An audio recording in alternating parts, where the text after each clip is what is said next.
Hi, I'm Edie DeWeese.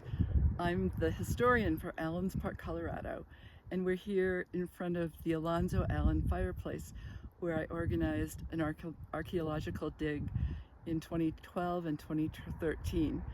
The reason that we did this is the first building that was ever built in Allenspark, and I was curious to see if archaeology could help us find more things about the origins and the existence of this building.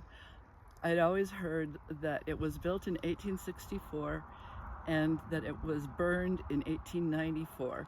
So those were my two starting questions.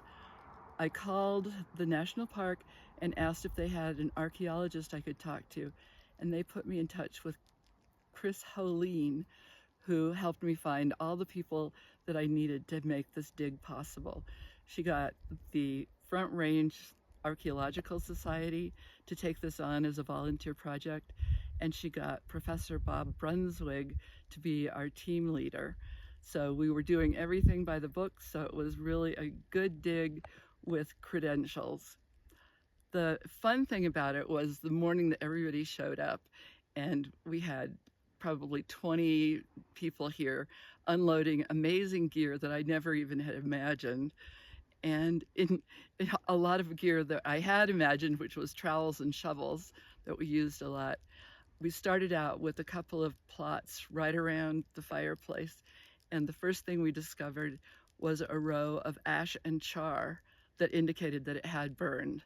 So that was very exciting for me. And then the next thing was finding things in the fireplace that included a Civil War Union officer's coat button that gave us the point of time that was the Civil War era that I wondered about for 1864. So everybody dug and dug, and we kept getting pings on the detectors that said that there was metal out in front of what we considered the cabin site.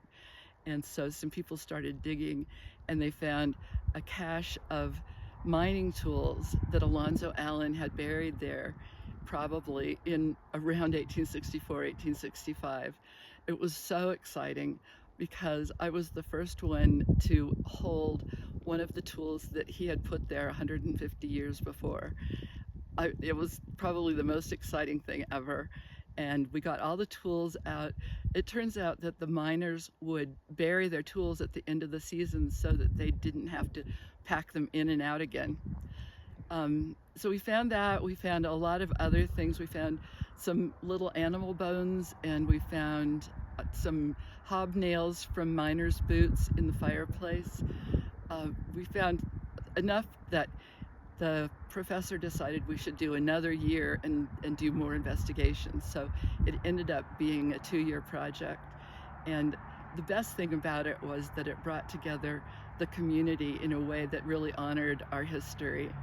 And as a result, we were able to get the Allenspark site on the historic inventory for the state of Colorado.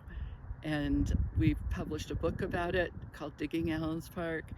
And the project was a great success. I think everyone got a lot out of it, and I was just so pleased that all these people would come and help me find out about something I'd been curious about for so long, and that meant so much to our community.